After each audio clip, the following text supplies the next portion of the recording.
Behaviour हमारा ये बताता है कि कोई भी एक लाइन होती है,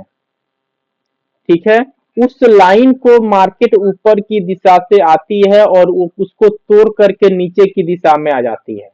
और जिस बिंदु पे मार्केट तोड़ती है उसको हम लोग सपोर्ट के नाम से जानते हैं, सपोर्ट के नाम से जानते हैं। और सपोर्ट के नाम से जानते हैं तो यहाँ हम किसी भी कंपनी के शेयर को बाई करते हैं, खरीदते हैं, और मार्केट नीचे जाकर के किसी बिंदु से जरूर टकराएगी किसी लाइन से, और वहां से मार्केट रिवर्स होकर ऊपर जाएगी। और ऊपर भी जिस बिंदु जिसको हम लोग सपोर्ट बोले थे, मार्केट उस सपोर्ट को तोड़ करके और ऊपर चली जाती है, तो हम लोग इस बिंदु को आर से डिनोट करते हैं, इसको रेजिस्टेंस के नाम से हम लोग जानते हैं, रेजिस्टेंस के नाम से जानते हैं। फिर मार्केट ऊपर भी जाती है, किसी बिंदु से टकरा करके नीचे रिवर्स हो जाती है, नीचे रिवर्स हो जाती है, और जहां आकर के रिवर्स होके फिर से जाती है उसको हम लोग सपोर्ट के नाम से जानते हैं। ये अगर कब होता है, जब मार्केट सपोर्ट पे रहता है तब होता है। ये सपोर्ट वाला जो सिंबल है, ये सपोर्ट वाला सिंबल आपको इस खांचे में दिख रहा होगा, इस खांचे में दिख रहा होगा सपोर्ट के लाइन पे। फिर उसके बाद एक लाइन होती है ऊपर की दिशा में,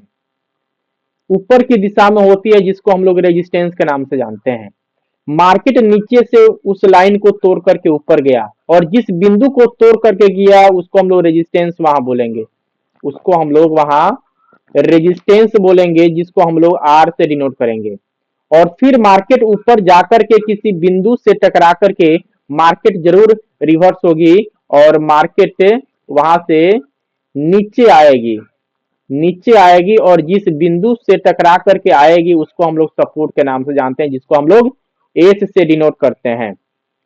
और फिर मार्केट नीचे आती है और किसी बिंदु से टकरा करके फिर से मार्केट जो है ऊपर की दिशा में जाती है, और जिस बिंदु से मार्केट टकराएगी और जहां सपोर्ट जिसको हम लोग बोले थे उसको मार्केट तोड़ करके ऊपर चली जाएगी, तो उसको हम लोग रेजिस्टेंस के नाम से जानते हैं, जिसको हम लोग आर से डिनोट करते हैं। तो यहाँ हमको कोई भी चीज खरीदना होता है, खरीदना होगा, तो यहाँ जब मार्केट ऊपर गया तो यहाँ पे हम किसी भी चीज को खरीदेंगे। अगर वहां नहीं खरीद पाए, फिर मार्केट अगर इस लाइन पे आई, सपोर्ट के लाइन पे, अगर सपोर्ट के लाइन को तोड़ करके मार्केट नीचे आएगी, तब हम सपोर्ट के लाइन पे किसी भी कंपनी के किसी शेयर को खरीदेंगे। इतना बातें समझ में आई कि नहीं आई? किनको इतना चीजें समझ में आई और किन